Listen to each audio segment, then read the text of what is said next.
आज इल्म को क्या समझा है तुमने? आज हमारा मुसलमानों का तबका बुराइयों के ऐसे दलदल में है कि तुम्हें इल्म की कोई परवाह नहीं और तुम्हें इसकी कोई अहमियत का पता ही नहीं। अल्लाह रब्बुल इज्जत ने जब हजरत सैयदना आदम अला नबीना अलैहिस्सलातु वस्सलाम की अफजलियत को जाहिर करना चाहा फरिश्तों पर, तो वो इल्म की बुनियाद पर किया। बेशक बेशक बेशक, सुभान अल्लाह। अल्लमा आदम अल अस्मा कुल्लाहा, कि हजरत सैयदना आदम अला नबीना अलैहिस्सलातु वस्सलाम की कुछ अस्मा की तालीम की और फिर फरिश्तों पर उसी चीज को पेश किया।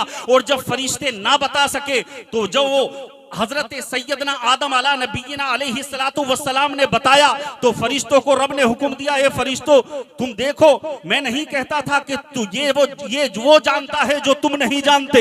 अल्लाह की कसम, वो फरिश्ते जो कह रहे थे नहनु नुसब्बिहु बिहम्दिका व नुक़द्दिसु लक, कि तेरी इबादत के लिए तो हम काफी हैं, तेरी बंदगी के लिए तो हम काफी हैं, तेरी तस्बीह के लिए तो हम काफी हैं। तो रब ने हजरत सैयदना आदम अला नबीना अलैहिस्सलातु वस्सलाम पर, फरिश्तों पर इल्म दीन की फजीलत और बरतरी को पेश करते हुए हजरत आदम की अफजलियत को जाहिर किया। जनाब वाला अल्लाह रब्बुल इज्जत कुरान मजीद फुरकान हमीद बुरहान रशीद में इरशाद फरमाता है, अंज़ला मिनस समाई मान फसालत औदियतुम बिक़दरिहा, कि बेशक अल्लाह ने आसमान से पानी को नाजिल फरमाया जिससे वादियां अपनी अपनी गुंजाइश के मुताबिक बह निकली।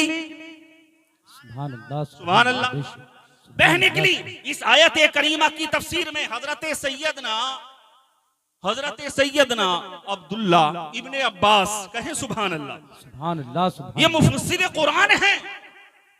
बेशक और ऐसे मुफस्सिर हैं हजरत अब्दुल्ला, खुदा की कसम मुस्तफा की दुआ है कि जब ये छोटे थे, हजरत अब्बास के शहजादे हैं, मुस्तफा जाने रहमत ने अपनी आगोशे मोहब्बत में लिया और सीने से लगाकर अपने हाथों को रब की बारगाह में उठाया, अर्ज की बारे इलाह अब्दुल्लाह को कुरान का इल्म अता फरमा। सुभान अल्लाह बेशक। तो सोचिए, जिसके लिए नबियों के ताजदार ने दुआ की हो, वो कुरान का कितना बड़ा मुफस्सिर होगा, कितना बड़ा मुफस्सिर होगा। हजरत मुफस्सिर कुरान हजरत अब्दुल्ला इब्ने अब्बास इस आयत करीमा की तफसीर में फरमाते हैं कि इस आयत करीमा में जो लफ्ज माँ जिसका माना पानी होता है, इससे मुराद इल्मे दीने मुस्तफा है। इल्मे दीने मुस्तफा है। माँ जिसका माना पानी होता है, और आप जानते हो पानी से खेतियां सैराब होती हैं, सरसब्ज होता है, खेतियां लहलहाने लगती हैं, शादाबी आती है खेतों में, गुलशन महकने लगता है, और उसकी आबियारी की बुनियाद पर जनाब वाला सारी दुनिया का निजाम चलता है। हम और खाते पीते हैं, जब गुलशन लहलहाते हैं, जब खेतियां शादाब हुआ करती हैं, तो उसका अनाज जब पककर तैयार होता है तो हम खाते हैं, सारी कायनात का उसी पर गुजारा होता है। तो जनाब वाला जिस तरह से बंजर जमीनों के लिए पानी की जरूरत है, इसी तरह से तारीख सीनों को सैराब करने के लिए इल्मे दीन मुस्तफा की जरूरत। बेशक बेशक, सुभान अल्लाह सुभान अल्लाह। अंज़ला मिनस समाई मान फसालत औदियतुम बिक़दरिहा, आसमान से वही का इल्म नाजिल हुआ जिसका असर तो खास नबियों के सीनों पर उतरा। बेशक बेशक, जिसका असर तो खास अंबियाए किराम के मुकद्दस व पाकीज़ा सीनों पर हुआ। जज़ाकल्लाह। मुकद्दस व पाकीज़ा सीनों पर हुआ, और सबसे आखिर में मेरे तेरे नबी। बेशक बेशक, सुभान अल्लाह। मुस्कुराकर बोल दो यार, सुभान अल्लाह। मेरे तेरे नबी, नबी आखिरुज़्ज़मा, महबूबे परवरदिगार, उम्मत के गमख्वार के सीने पर, कल्बे अतहर पर, कल्बे मुनव्वर पर कुरान मुकद्दस की शक्ल में उतरा। बेशक बेशक बेशक। और फिर उम्मत में जितना जिसका ज़र्फ था, यहाँ उलमाए किराम मुफ्तियाने इज़ाम बैठे हैं, सुभान अल्लाह। फिर उम्मत में जितना जिसका ज़र्फ, जिसकी सीने में जितनी गुंजाइश थी, वही के इल्म से उसको हिस्सा मिला। बेशक बेशक बेशक, वही के इल्म से उसको हिस्सा मिला। अब जरा सोचिए, जो खाली सीने होते हैं वो और हुआ करते हैं, और जो इल्म से सैराब होते हैं वो और होते हैं।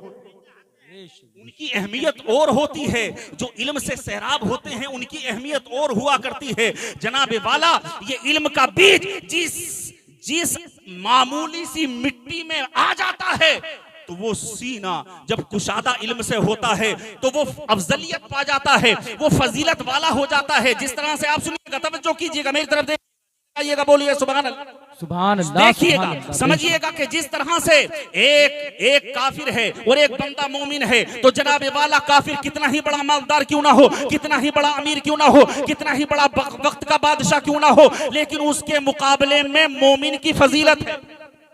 बेशक, मोमिन की फजीलत है क्यों? ईमान की वजह से, बेशक बेशक, कोई और चीज की वजह से नहीं। शबाहत सबकी है, मगर ईमान इसके सीने में जब दाखिल हुआ तो शरीयत ने इस तरफ को तरजीह दी जहां ईमान जलवागर हुआ।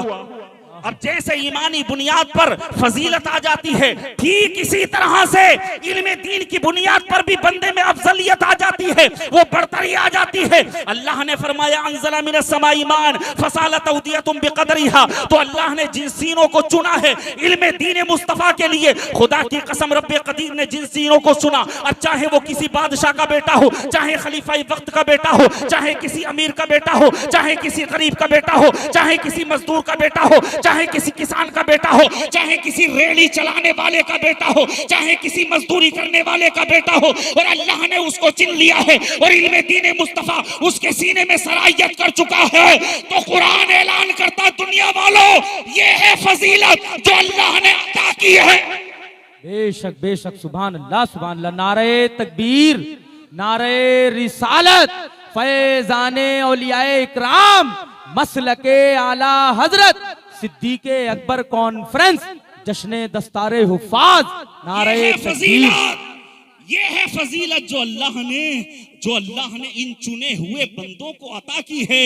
ये है वो फजीलत। अब बंदा जनाबे वाला जब इल्म सरायत कर जाता है तो गौर से सुनिएगा, अब वो वक्त का इमाम आजम बन जाए, वक्त का इमाम मालिक बन जाए, वक्त का इमाम शाफई बन जाए, वक्त का इमाम अहमद बिन हंबल बन जाए, वक्त का इमाम राजी बन जाए, वक्त का इमाम शिराजी बन जाए, वक्त का मुफ्ती आजम बन जाए, वक्त का ताजुश शरिया बन जाए, वक्त का इमाम अहमद रजा बन जाए, बनने के बाद उसका नसब नहीं बदल सकता, नसब वही रहेगा। मगर दीने मुस्तफा कहता है, मुस्तफा की तालीम कहती है कि इसके सीने में इल्मे दीने मुस्तफा जलवागर हो गया है। अब इसके नसब को नहीं देखा जाएगा, इल्म को देखा जाएगा। बेशक बेशक, सुभान अल्लाह, सुभान, इल्म को देखा जाएगा। इसीलिए शरफे इल्म शरफे नसब से भी बड़ी फौकियत रखता है। बेशक बेशक, ये उलमा हमारे समझेंगे इस बात को। नस, अब इसके सीने में इल्म जलवागर हो चुका है। और दूसरी चीज नोट करें, वो आपके समझ में आएगी। दुनिया के लिहाज से आप देखें, बंदा कोई चीज सीखने के लिए निकला, मिसाल के तौर पर अगर कोई मास्टर बनने के लिए चला है, अगर वो डिग्री हासिल ना कर सका तो बेकार है। अगर कोई इंजीनियर बनने चल गया है और अगर वो बीच में अधूरा रह गया तो बेकार है। कोई प्रोफेसर बनने के लिए चला है, डिग्री हासिल ना कर सका, बेकार है। कोई किसी ओहदे के लिए गया है, डिग्री हासिल ना कर सका, बेकार है। मगर ये दीन इल्म मुस्तफा की बरकत है कि जो दीन का इल्म सीखने के लिए निकला, अपने घर से चला। नारे तकबीर, नारे रिसालत, आमदे उलमाए अहले सुन्नत, नारे तकबीर, नारे रिसालत, सुभान अल्लाह, सुभान अल्लाह। हजरत, अब हजरत की आमद से ये सिलसिला टूटा है, तो आप एक बात बता ही दीजिए, जो मैं बोल रहा हूं आपकी समझ में आ रहा है? आपकी समझ में आ रहा है? जहनों में आ रही है बात? तो जी लगाइए, बोलिए सुभान अल्लाह। हजरत, अब मैं बात को जोड़ने के लिए फिर बताऊंगा आपको कि बंदा कोई मास्टर बनने के लिए चला है, डिग्री हासिल ना कर सका, बेकार है। प्रोफेसर बनने के लिए निकला है, डिग्री हासिल ना कर सका, बेकार है। इंजीनियर बनने के लिए निकला है, डिग्री हासिल ना कर सका, बेकार है। लेकिन दीन इल्म मुस्तफा की ये बरकत है कि बंदा अभी दीन का इल्म सीखने के लिए चला था, अब इसे रास्ते में मौत आ गई, तो खुदा की कसम नबी ऐलान फरमाते, दुनिया वालों, इसे बेकार मत समझ लेना, ये बेकार नहीं है। कयामत का दिन होगा, अल्लाह रब्बुल इसको नबियों का साथ अता फरमाएगा।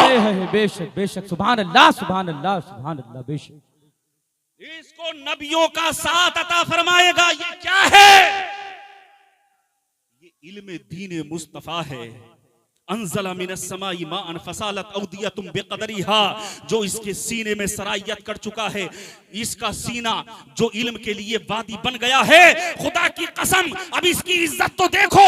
दुनिया के अंदर जब ये जीता है तो इसकी पहचान फला इब्ने फला, फला इब्ने फला से हट जाती है, और दुनिया के अंदर इसकी पहचान नबी की विरासत के ताल्लुक से होती है। बेशक बेशक, सुभान अल्लाह सुभान अल्लाह। बेशक इसलिए तो उलमाए किराम को वारिस अंबिया कहा जाता है। बेशक बेशक, दुनिया और आखिरत में अल्लाह ने इल्म वालों को सरफराज फरमा दिया। बेशक बेशक। और सुनिएगा एक छोटी सी मिसाल। किसी मुल्क का नुमाइंदा किसी मुल्क को जाता है, मुख्तलिफ ममालिक के नुमाइंदे मुख्तलिफ ममालिक में जाते हैं, और जाकर एयरपोर्ट पर उसका इस्तकबाल किया जाता है। रेड कारपेट बिछाया जाता है, यानी कालीन बिछाई जाती है। तो ये बात ऐसी इज्जत की तौकीर की बात होती है कि जनाबे वाला धूम मच जाती है, सोशल मीडिया पर बात चलने लगती है। एयरपोर्ट पर इस्तकबाल हुआ है, रेड कारपेट बिछाया गया है, न्यूज चैनल वाले दिखाते हैं, जनाबे वाला इस बात को गरमाया जाता है कि हमारे मुल्क के नुमाइंदे का ऐसा इस्तकबाल हुआ, रेड कारपेट बिछा दिया गया, कालीन को बिछाया गया। कालीन कौन बनाता है? इंसान बनाता है, मशीनें बनाती हैं, मशीनों को इंसान चलाता है। इंसान के हाथ का बिछाया रेड कारपेट कालीन अगर एयरपोर्ट पर बिछा दिया जाए तो सारी दुनिया में हलचल मच जाती है। तो क्या कहना है तुम्हारा उस दीन के तालिबे इल्म के बारे में कि वो दीन का इल्म सीखने के लिए चलता तो आसमान के फरिश्ते उसके कदमों के नीचे अपने परों को बिछा दे दिया करते हैं। बेशक, सुभान अल्लाह सुभान अल्लाह। बेशक उसके कदमों के नीचे। और फिर फरिश्ते ये नहीं देखते ये किसी अमीर का बेटा है, किसी बादशाह का बेटा है, खलीफा ये वक्त का बेटा है, या किसी गरीब का बेटा है, किसी मजदूर का बेटा। फरिश्ते देखते हैं कि ये मदीने के ताजदार पर नाजिल होने वाली मुकद्दस लारैब कुरान मुकद्दस को सीखने के लिए निकला है। नबी की ज़बान फैज़ तर्जुमान से अदा होने वाले जुमले जिनको हम अहादीस करीमा कहा करते हैं, उसका इल्म सीखने के लिए निकला है। तो उसकी ये इज्जत है। अभी सीखने जा रहा है तो फरिश्ते पर बिछा रहे हैं, जब सीख जाएगा तो इसकी इज्जत का आलम क्या होगा? बेशक बेशक, सुभान अल्लाह सुभान। आज कदर नहीं है तुम्हें उलमा की। बेशक बेशक, क्या दिया है तुमने उलमा को? अफसोस और हिकारत के सिवा। हजरात कहने के लिए तो बहुत कुछ है, लेकिन अगर हम सख्त जुमले बोल दें तो बड़ा रिएक्शन होगा, बहुत बड़ा रिएक्शन होगा भाई।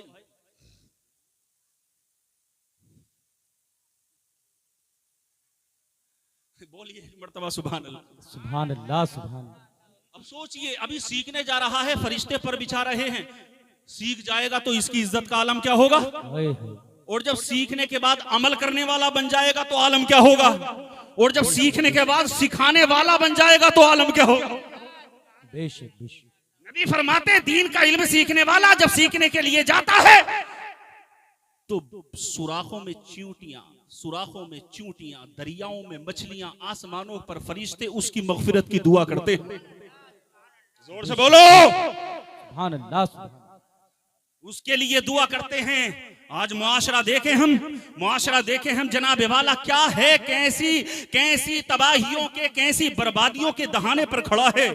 आज इल्म दीन मुस्तफा को हमने क्या समझ लिया कि जनाब वाला ये दीन का इल्म तो मुसल्ला इमामत के लिए, मदरसे में पढ़ाने के लिए, जनाजे पढ़ाने के लिए, निकाह पढ़ाने के लिए, इतना ही, यही महदूद नजर है तुम्हारी, इसी काम के लिए है दीन, किसी और काम के लिए नहीं। मेरे भाई, ये दीन इल्म मुस्तफा पैदा होने से लेकर कब्र तक के लिए हर साथ हर लम्हा इल्म दीन मुस्तफा का मोहताज है। इल्म दीन मुस्तफा का मोहताज है, मोहताज। आज देखो मुआशरा कैसी तबाहियों के दहाने पर है। यहाँ पर मैं सबसे तो तारुफ मेरा है नहीं, मगर यहाँ पर उलमा भी हैं, हुफ़ाज़ भी हैं, कुर्रा भी हैं, मुफ्तियाने किराम भी हैं। सुभान अल्लाह। और आज यहाँ पर कोई ऐसा भी होगा जो कोर्ट में जाता होगा, वकील होगा, हो सकता है, मुमकिन है हो, तो आज मसले क्या दरपेश हैं मुसलमानों के? कोर्ट में देखो, कचहरी में देखो, और जनाबे वाला दारुल इफ्ता में देखो, तो सबसे ज्यादा मसाइल तलाक के आते हैं। बेशक हक है।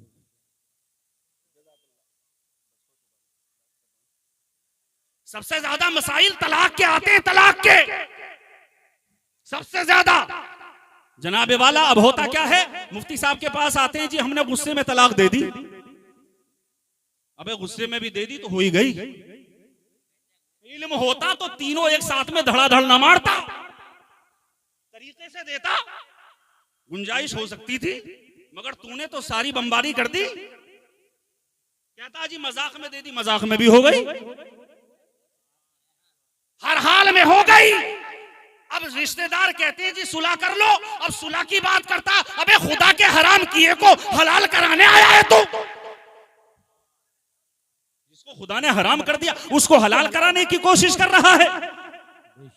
अल्लाह अकबर। जनाबे वाला अब अगला मरहला देखें, गुफ्तगू हमें ज्यादा देर नहीं करना है, बस इख्तिताम की तरफ है। जनाबे वाला मामला क्या है, अब आगे चलें तो आज वालिदैन का मरहला हम देखें। मैं ये कहता हूं इस दुनिया के अंदर सिर्फ बाप ही एक ऐसा वाहिद मजदूर है कि हर शोबे वाले की, हर महकमे वाले की रिटायरमेंट है, मगर बाप की रिटायरमेंट नहीं है। बेशक बेशक है ही नहीं। बुढ़ापा आ गया, आंखों की बेनाई खत्म, डायबिटीज का मरीज, औलाद की फिक्र करते करते दिल का भी मरीज, ये हाल हो गया उसका। अब जनाबे वाला उससे कहा था कि दीन का इल्म सिखा दे अपने किसी बेटे को, तो उसी बाप ने कहा था जी हमारे पास तो अल्लाह का दिया हुआ बहुत कुछ है, फैक्ट्री है, कारखाना है, बड़ा कारोबार है, बड़ा पैसा है, हम तो कंपनी के मालिक हैं, हमें कुरान सिखाने की क्या जरूरत है। लड़कों को पढ़ाया, दुनिया भी था। हम कहते हैं बे आगे आओ, पढ़ो, सीखो, सिखाओ, सफे अव्वल में आओ, वकील बनो, इंजीनियर बनो, प्रोफेसर बनो, हवाई जहाज उड़ाओ, मगर दीने इल्मे मुस्तफा भी तो सिखाओ। बेशक बेशक बेशक। दुनियावी इल्म सीखना ना नाजायज है ना हराम है, सीखिए, सफे अव्वल में आइए, कामयाबियों की दहलीज पर खड़े हुई करता है, मगर दीन इल्मे मुस्तफा जो फर्ज है तुम पर, कम से कम फर्जियत को तो अदा कर लो। जो तुम्हें तलाक देने का ढंग आ जाए वो भी नहीं आती तुम्हें। अब वो बाप मरा है, एक बेटा किसी मुल्क में है, एक बेटा किसी कारोबार में है, एक बेटा किसी नौकरी पर है। लोग कहते हैं जी गुस्ल दो, नहलाओ, तो हाथ पर हाथ धरे बैठे, कहते हैं जी वो नहलाने वाला अभी किसी दूसरे मुर्दे को नहला रहा है, जब वो वहां से फारिग होगा तो ईसा आकर नहलाएगा। बेशक बेशक। जिस बाप ने तेरे बचपने में तुझे कितना नहलाया, कितने गुस्ल दिए तुझे, कितनी मर्तबा नहलाया, अपने कांधों पर चढ़ाया, तेरी तकलीफ को अपनी तकलीफ समझा, तेरी बीमारी को अपनी बीमारी समझा, तेरे लिए अपनी जवानी में अपने खून को काला कर दिया, जिसने सर्दी का मुकाबला किया, गर्मी का मुकाबला किया, तमाम तकलीफों से लड़ता रहा, सीना सपर होके तेरे लिए, तेरी खुशियों के लिए अपनी दवा के पैसे भी तेरी पढ़ाई में लगा दिए, मगर तू इस लायक न बन सका कि दुनिया का आज आखिरी गुस्ल है, तू अपने बाप को गुस्ल भी करा देता। तुझे ये तू इस लायक भी नहीं, तू जानता ही नहीं गुस्ल के फर्ज, गुस्ल में क्या चीज जरूरी है, तुझे पता ही नहीं, तूने दीन का इल्म सीखा ही नहीं, तो इसमें किसकी खराबी है? तो उलमा की तवज्जो में चाहूंगा, इसमें खराबी उस मरे हुए बाप की भी है जो लेटा है, जिसने कहा था मेरे पास तो बहुत दौलत है, मुझे क्या जरूरत है कुरान सिखाने। उसकी भी तो कमी है इसमें कि उसने सिखा दिया होता तो बेटा गुस्ल देता। अब अगला मरहला बहुत तेजी के साथ, अगला मरहला